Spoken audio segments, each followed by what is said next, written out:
क्या आपको पता है कि जो कंपनीज अपने ESG प्रैक्टिसेस में स्ट्रांग है, उन्होंने पिछले डेकेड में मार्केट को 5% आउट परफॉर्म किया है? सुनने में थोड़ा अजीब लगता है ना, लेकिन ये सच है। तो आज हम ESG इन्वेस्टिंग के बारे में जानेंगे और ये आज के इन्वेस्टिंग वर्ल्ड में इतना इंपॉर्टेंट क्यों है, इसे समझेंगे। चलो Let's dive into ESG investing and find out what is ESG।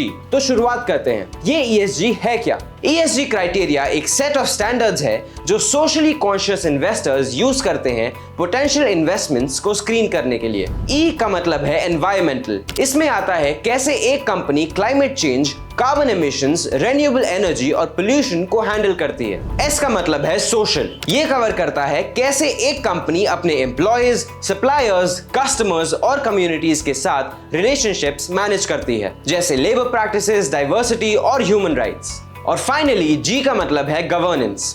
ये देखता है कंपनी की लीडरशिप, एग्जीक्यूटिव पे, ऑडिट्स, इंटरनल कंट्रोल्स और शेयर होल्डर राइट्स को। Why ESG matters?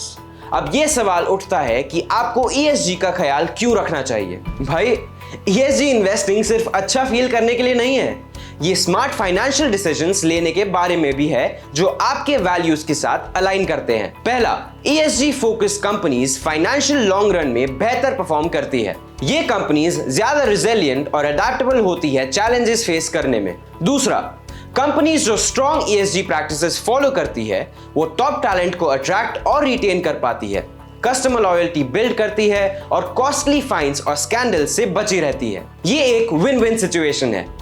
एक एग्जाम्पल लेते हैं टाटा पावर का। पिछले डेकेड में टाटा पावर ने अपनी ESG प्रैक्टिसेस को इंप्रूव किया bye focusing on renewable energy. उन्होंने अपनी टोटल कैपेसिटी का 30% से ज्यादा रिन्यूएबल सोर्सेज से जनरेट करना शुरू किया। इसी वजह से टाटा पावर के स्टॉक में 200 से ज्यादा % की ग्रोथ देखी गई है और इन्वेस्टर्स को सॉलिड रिटर्न्स मिले हैं। ये ट्रेंड देखा गया है कि इकोनॉमिक डाउनटर्न्स के दौरान जो companies robust ESG practices follow करती है, वो ज्यादा रिजिलिएंट होती है और जल्दी बाउंस बैक करती है। ESG performance matrix.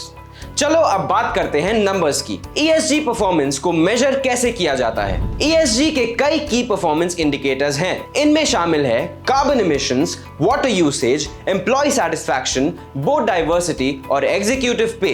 ये मैट्रिक्स अक्सर इंडिपेंडेंट एजेंसीज जैसे MSCI, सस्टेनालिटिक्स एक्सेट्रा द्वारा मेजर और रिपोर्ट किए जाते हैं। ये एजेंसीज कंपनी का ESG रेटिंग्स प्रोवाइड करती हैं जो इन्वेस्टर्स को इन्फॉर्म्ड डिसीजंस लेने में मदद करता है। Examples of Indian ESG companies. चलो अब कुछ इंडियन कंपनीज के एग्जांपल्स देखते हैं जो अपने ESG प्रैक्टिसेस के लिए मशहूर हैं। इस लिस्ट में सबसे पहला नाम आता है टाटा कंसल्टेंसी सर्विसेज का। टाटा कंसल्टेंसी सर्विसेज यानी TCS को देखिए। ये कंपनी अपने एनवायरमेंटल इनिशिएटिव्स के लिए जानी जाती है। इन्होंने रेन्यूएबल एनर्जी का यूज बढ़ाया है और अपने कार्बन फुटप्रिंट को सिग्निफिकेंटली रिड्यूस किया है। TCS का ESG स्कोर हाई है और 2023 में इन्होंने अपने इन्वेस्टर्स को 15% का रिटर्न दिया है। एक और एग्जांपल है इन्फोसिस। इन्फोसिस ने अपनी सोशल इनिशिएटिव्स पर फोकस किया है, जैसे एजुकेशन और कम्युनिटी डेवलपमेंट प्रोग्राम्स। गवर्नेंस के मामले में भी इन्फोसिस ट्रांसपेरेंट प्रैक्टिसेस फॉलो करती है, जो इन्वेस्टर्स के लिए एक पॉजिटिव साइन है। 2023 में इन्फोसिस ने अपने इन्वेस्टर्स को 20% का रिटर्न दिया। ITC लिमिटेड भी ESG इन्वेस्टिंग के मामले में आगे है। ये company sustainable agriculture practices adopt करती है और अपने सोशल रिस्पांसिबिलिटी इनिशिएटिव्स के लिए भी जानी जाती है। गवर्नेंस में इनका स्ट्रॉन्ग बोर्ड स्ट्रक्चर इन्वेस्टर्स को अट्रैक्ट करता है। ITC ने 2023 में अपने इन्वेस्टर्स को 18% का रिटर्न दिया है। ये सभी कंपनीज अपनी स्ट्रॉन्ग ESG प्रैक्टिसेस की वजह से नॉट ओनली मार्केट में आउट परफॉर्म करती है, बट इन्होंने अपने इन्वेस्टर्स को भी कंसिस्टेंट रिटर्न्स दिए हैं। ESG प्रैक्टिसेस से कंपनीज को रिस्क मैनेजमेंट में मदद मिलती है और लॉन्ग टर्म सस्टेनेबिलिटी इंश्योर होती है। अब जब आपको ESG के बारे में पता चल गया है और ये क्यों जरूरी है, चलो बात करते हैं कैसे आप ESG को अपने इन्वेस्टमेंट स्ट्रैटेजी में शामिल कर सकते हैं। ESG इन्वेस्टिंग के कई अप्रोचेस हैं। नंबर 1, आप एक्सक्लूजनरी स्क्रीनिंग चूज कर सकते हैं, जिसमें आप उन कंपनीज को अवॉइड करते हैं जो सर्टेन ESG क्राइटेरिया मीट नहीं करती। नंबर 2, फिर है इम्पैक्ट इन्वेस्टिंग, जहां आप एक्टिवली उन कंपनीज को ढूंढते हैं जो पॉजिटिव इम्पैक्ट डाल रही हैं। नंबर 3 और फाइनली ESG इंटीग्रेशन, जहां आप ESG फैक्टर्स को फाइनेंशियल फैक्टर्स के साथ कंसिडर करते हैं। एक एग्जांपल लेते हैं इंडिया के रेन्यूएबल एनर्जी सेक्टर का। कंपनीज जो रेन्यूएबल एनर्जी पर फोकस करती हैं, उन्होंने पिछले कुछ सालों में जबरदस्त ग्रोथ दिखाई है और ESG इन्वेस्टर्स की फेवरेट बनी है। Challenges in ESG investing. Of course her investment strategy के अपने चैलेंजेस होते हैं और ESG इन्वेस्टिंग भी इससे अलग नहीं है। नंबर 1, एक मेजर चैलेंज है ग्रीन वॉशिंग, जहां कंपनीज अपने ESG एफर्ट्स को बढ़ा चढ़ाकर बताती है या गलत तरीके से दिखाती है। नंबर 2, फिर है ESG रिपोर्टिंग में स्टैंडर्डाइजेशन की कमी, जो कंपनीज को कंपेयर करना मुश्किल बनाता है। नंबर 3, लास्टली डेटा क्वालिटी और अवेलेबिलिटी भी एक इशू हो सकता है।